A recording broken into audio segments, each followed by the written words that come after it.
Hey everyone, and welcome back to another video for today. So we have a lot to talk about. We have a market that is basically flat after the Fed's decision. We have a Visa and MasterCard, PayPal as well, but we're not that surprised that PayPal is down. But Visa and MasterCard are down another 5% or so. The reason for that is Coinbase launching Coinbase payments. So we'll talk about that. We will of course talk about the Fed's decision. Google Waymo gets some positive momentum. Uber is down because of the autonomous announcements, but I do want to touch on this particular thing for Uber. And then we'll talk about what comes next for a big tech. This comes from a presentation from Coatue Management, an investment management firm with, I think, assets under management of about 60 to 70 billion dollars. So we'll talk about all of that in this video, especially this thing right here. And so if you're interested in all of that, sit back, relax. And for those of you that are watching my videos in 2x, I am slowing down purposefully for you. Just kidding. You can keep watching this, listening to this 2x, 1.5x. You go ahead, just hit that subscribe button. That would really help me out. And if you want to support me even further, do check out the link down in the description and in the pinned comment to the top 10 best stocks to buy now, or go to fool.com/couchinvestor. Thank you very much. All right, so let's start off here with the Coinbase announcements real quick. So powering the future of e-commerce, introducing Coinbase payments. Too long didn't read. Coinbase payment is a stablecoin payment stack designed for commerce platform. So yes, again, stablecoins. Offer instant 24/7 USDC payments. So that's the USDC stablecoin that we've talked about when we talked about Circle. So 24/7 USDC payments to your merchants globally, securely and without blockchain complexity, built on Base and already live with Shopify. We've of course talked about that announcement with Shopify last week. Is the fastest way for payment service providers, PSPs, marketplaces, and commerce infra providers to bring stablecoin payments to market. So you can start to understand why Visa, MasterCard, PayPal, Adyen as well are coming down a little bit. Now, this is just an announcement so far, right? I also think that, well, we know PayPal has their own stablecoin. And as we keep saying time and time again, for me to make a switch, right? If I have to decide if I'm going to use my traditional way of paying or the new way of paying, I will still choose the traditional way of paying because I'm just used to using that. But if the new way of paying does have some good incentives, maybe it's cheaper, right? For me, maybe I have cashback, right? I think Shopify said 1% or so, then okay, then I'm more inclined to use the new payment way. But are the others standing still? I don't think so. So okay, maybe another overreaction from the market. Moving on to the big announcements, and that's of course the Fed's decision. Now this is basically what you get. You can compare the May meeting to the June meeting and if something has changed here in his speech. So a couple of things have changed here in the opening remarks. So although swings in net exports have affected the data, recent indicators suggest that economic activity has continued to expand at a solid pace. The unemployment rate remains low, and that's a change from has stabilized at a low level in recent months. And the labor market's conditions remain solid, inflation remains somewhat elevated. So that's a change. The committee seeks to achieve maximum employment and inflation at the rate of 2% over the longer run. Uncertainty about the economic outlook has diminished but remains elevated. That's a change from the increased further. The committee is attentive to the risk to both sides of the dual mandate. There's also a change here. Previously we had, and judges that the risk of higher unemployment and higher inflation have risen. So that is gone. And so on the left, you have the dot plot, which means we're still expected to have 2 rate cuts in 2025, only 1 rate cut in 26 and another 1 rate cut in 2027. As you can see, it's pretty divided. The decisions here are pretty divided. These things, of course, can change. I think it's quite crazy that we're only going to have 1 rate cut, 25 basis points, by the way, in 26 and then another one in 2027. Of course, when we go back to that, oh, but that can stretch the longevity of that bull market that we're in. Yes, but I also think that 1 rate cut is just not enough. But things can change. Of course, this leaves us with some space on the upside. For those that still think that we're going to have a rate hike, I think you guys need to wake up. On the right side of things, this is again For those that think that the Fed is dovish, no, the Fed is not dovish at all, right? Change in real GDP, 1.4. That's down from the 1.7 previously. Unemployment rate, they expect it to be a bit higher as well. PCE inflation, also a bit higher compared to the March projection, and core PCE inflation also higher than the March projection. And this is despite all the PPI, CPI, PCE reports, all of those reports that have come out over the last couple of weeks and months that have come in better than expected. They still think, it might be a good idea to be a bit more hawkish at the moment. Is the Fed late again? Probably. We'll see how much that will hurt the economy in the future. Moving on to Google and more specifically Waymo. So Wells Fargo said the following: Waymo seen capturing 10% of US rideshare trips by 2030. Waymo's market share reaching 3.5% by 2027 and then rising steadily to 10% by 2030. Within its operational zones, Waymo is forecast to achieve 16% penetration overall and 22% in its currently announced markets. Wells Fargo expects the volume impact from Waymo to become more visible from 2028 onwards, and I do think they said that Uber and Lyft are going to take 4 to 5 points hit in their share. Then Waymo announced the following: Hey New York, they have applied for a New York City Department of Transportation permit to drive autonomously with a specialist behind the wheel while we're in the city, a key step to one day serving New Yorkers. We're also advocating for changes to state law to allow us to bring our fully autonomous ride-hailing service to the city one day. So here as well, I think the market is a bit overreacting with Uber, although Uber is still up 32% year to date. And remember, Uber is also a partner of Waymo. But I say here, with a specialist behind the wheel while we're in the city. So yeah, what's the point here? I don't know, exposure to Waymos, I guess. Moving on to Uber, and this is again for those that can't see the forest for the trees, right? Because, how will Uber compete with the cost and the price of rides? Well, I think that we're just going to have so many players that this thing will just become a commodity.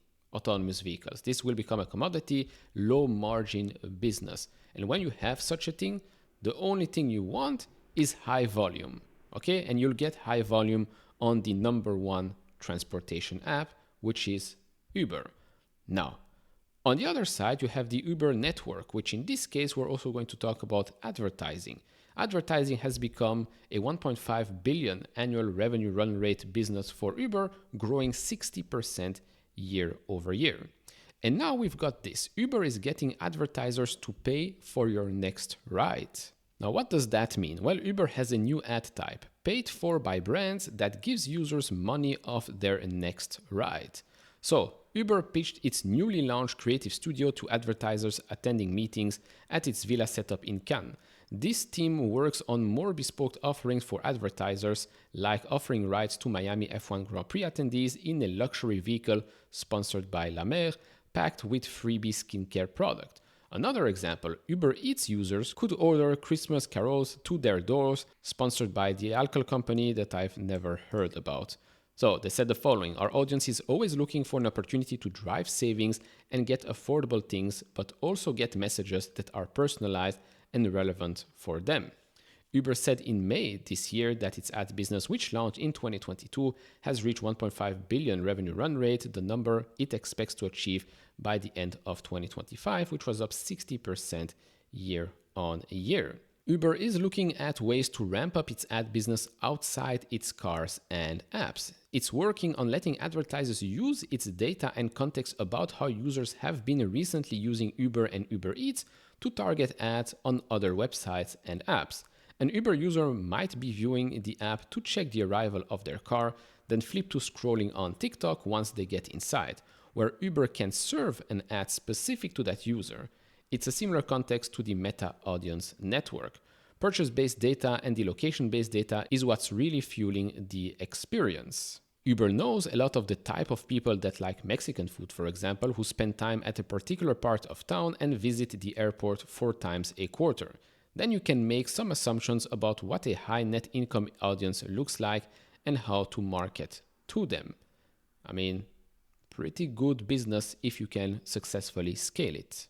Moving on to Kotu's presentation, talking about what has happened with tech over the last decade, well, at the start of this century, and maybe even before that as well, and what's going to happen or what they expect to happen in the future. So first up, we have here the waves. Tech is driven by major waves of innovation. So you've got here 1960s, 1980s, you have IBM, HP, then Dell, Intel, HP for the PC wave. Then you have the networking wave. So you've got Ericsson, Nokia, and Cisco. Then after that, desktop and internet went 1.0, basically the dot-com bubble.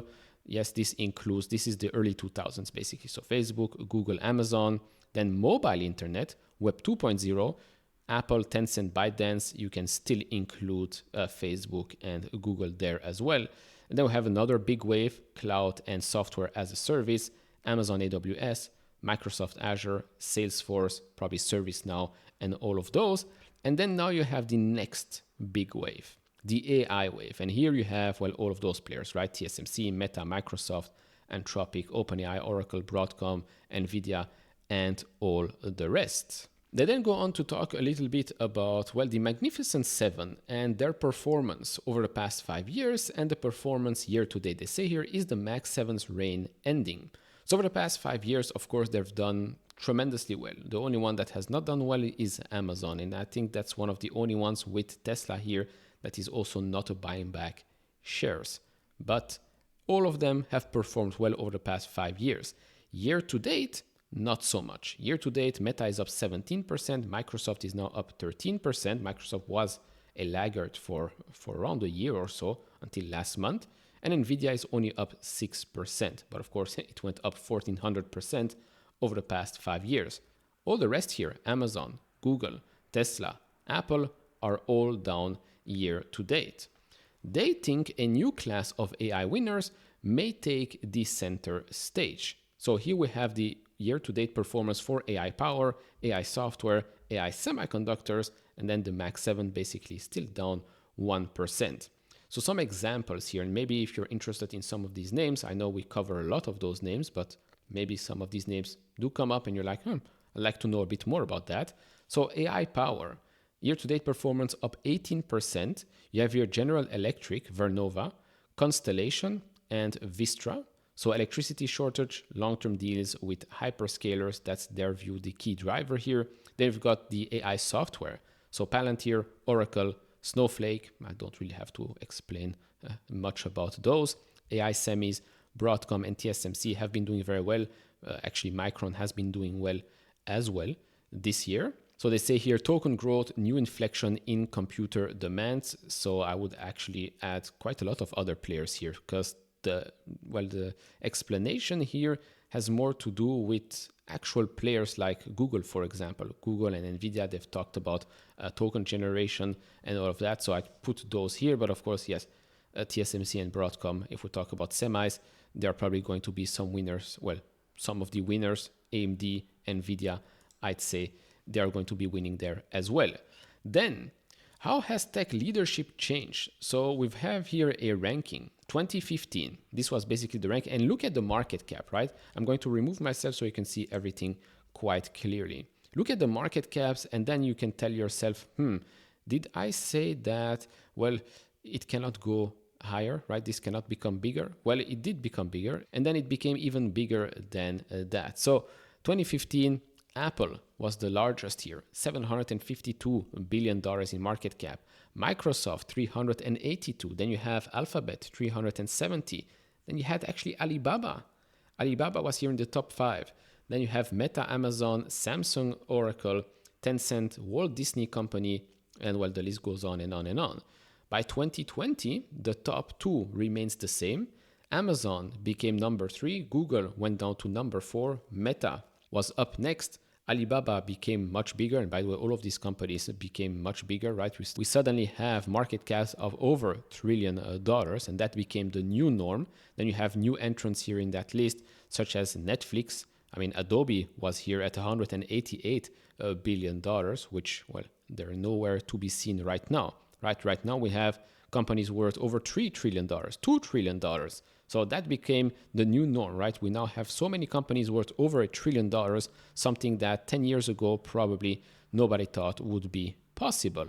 And so these are the top 50 companies today based on market cap. So you've got Microsoft, Nvidia, Apple, Amazon, Google, Alphabet, and they also here at privately owned companies and crypto. So Bitcoin over 2 trillion, then you've got Meta, the list goes on and on. The next private company is SpaceX here at $350 billion.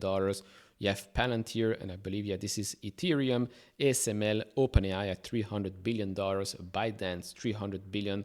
The fact that ByteDance is worth more in the private sector than Alibaba in the public one just blows my mind. I know that ByteDance, which is the parent company of TikTok, is of course growing faster than Alibaba, but this is still mind-blowing stuff. And then you've got here the top 26 to 50. Of course, you have names like ServiceNow, Intuit, AMD, Intuitive Surgical, Uber, Qualcomm, Adobe. They then went on to construct the list of the future based on the following. So top 150 tech public and private company, 5-year CAGR hypergrowth, growth compounder or below a market based on those colors here. You have your excluding companies facing multiple compression versus the market. And this is how they got to their Kotu Fantastic 40. And this is basically it. We touched a little bit on it during the live stream earlier today. So I'll already tell you who's missing from that list: Apple and Alphabet. So at first I thought these were companies that they owned, but apparently not. These are just the companies that, well, resulted from the criteria that we've just seen. And apparently Apple and Google, this is by the way market cap, this is the list for 2030. Apple and Google or Alphabet are not included in that list, which I find, well, laughable, to be honest. Even AMD is not in that list, which also is quite strange to me, because I do think that AMD is going to be a big winner in the future, especially in this inference age. And Google, yeah, I don't know. I'm still scratching my head how Google did not make this list. Maybe they really think that Google and, well, Apple I can understand, but Google is just facing too many risks and uncertainties that it does not deserve to be here on the list. I don't know. It's quite strange. So we've got here Microsoft as number 1, $5.7 trillion. Nvidia number 2, $5.6 trillion. Then Bitcoin, $5.1 billion. Amazon 3.6, Meta 2.8, TSM 2.7, Tesla $2.5 trillion. So we've got here some 2x opportunities for sure for some of them. Nvidia and Microsoft not, since those are already worth over $3 trillion right now. They think that OpenAI will be worth $1.6 trillion by 2030. That's quite an assumption. Of course, these are assumptions. We don't know what's going to happen. SpaceX, $871 billion. ARM, $787 billion. We have here Palantir, $528 billion. We're currently at 330, I believe, something like that. So not a double from here. Stripe, $511 billion. Another interesting one is Intuitive Surgical. They think it's going to be worth $461 billion by 2030. Alibaba, $437 billion. Then let's look at some privately held companies. So Databricks, $333 billion. Anthropic, $331 billion. XAI, 281. We have here actually Uber at 287, which is also, I think, barely a double or just not a double. Mercado Libre, 2.5x from today's price. And then at the bottom here, you have Binance and Revolut. Revolut at $242 billion. Moving on to the private sector. So they told us the following. The private market engine is changing. So you've got the unicorn economy here in the middle. You've got private funding, exits, limited partners. Now, you might have noticed that, yes, more recently we've had a couple of IPOs, but for the last 20 years or so, there are less publicly traded companies today than there were before. Why is that? Well, funding sources are shifting. Private companies are just more comfortable staying private because they know that they can raise a lot of money while staying private. They don't have to go public. They don't have that extra scrutiny. So why not stay private? And so you've got here the funding sources. So you've got more secondary funds, more sovereign wealth, more HNWIs, which are high net worth individuals, and you have more family offices, less pension funds, less endowments, and more PE and debt. And that's why you see this change. Now, IPOs have been successful before. before, but more recently they've not been that successful. So the ZIRP or the zero interest rates period, IPOs caused a lot of scar tissue. Yes, because if we're being honest, and the blue one is the 1 year post IPO return, and the green one return from IPO to present.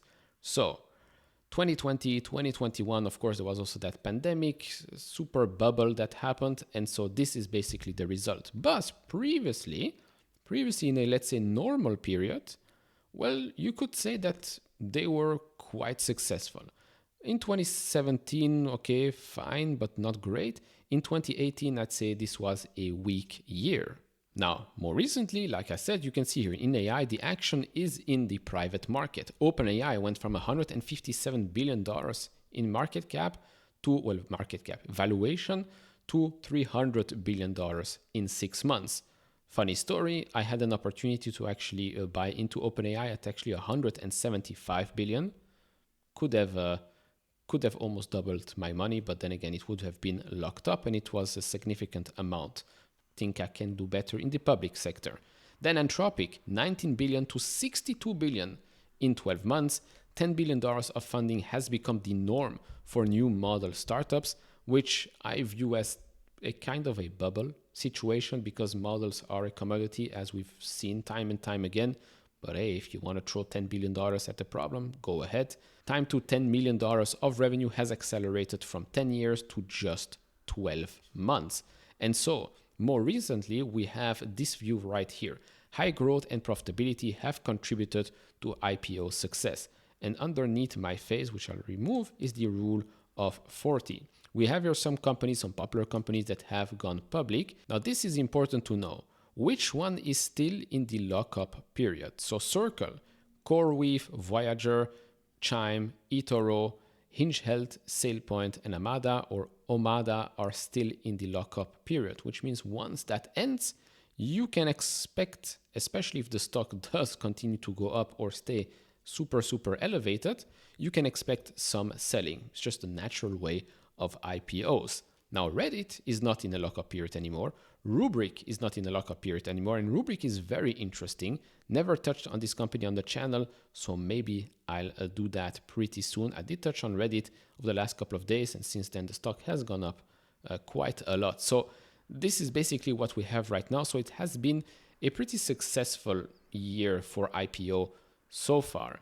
Does it make sense to pay the price that we're seeing today, for example, for Circle or for CoreWeave? I don't think so. But the market does seem hungry for new publicly traded companies. And of course, there are still plenty of privately held ones, right? Revolut, Anduril, Klarna, Starlink, part of SpaceX probably as well, and many others. If you have any company that's private that you want to see public, do let me know down in the comment section below. So a lot of interesting information from the presentation. I'll share the link down in the description. It's not downloadable, the slides, so you have to read it on the web, can't download it. But yeah, interesting. The most interesting one was, of course, their top 50 or top 40 list for 2030. The fact that Google was not there, to me, still blows my mind. Then all the rest, PayPal, Coinbase, the Fed, all of that. I mean, the Fed clearly, even right now, I've looked at some comments when talking about this video, the Fed clearly will change its mind. Okay, that's a certainty. I don't think that what we're seeing here is set in stone. I think the next Fed meeting, the one after that, we'll see different comments and different results. And so all in all, that's about it for me in this video. Share your thoughts down in the comment section below. Like, subscribe, do all of that, and I'll see you all in the next one. Bye-bye.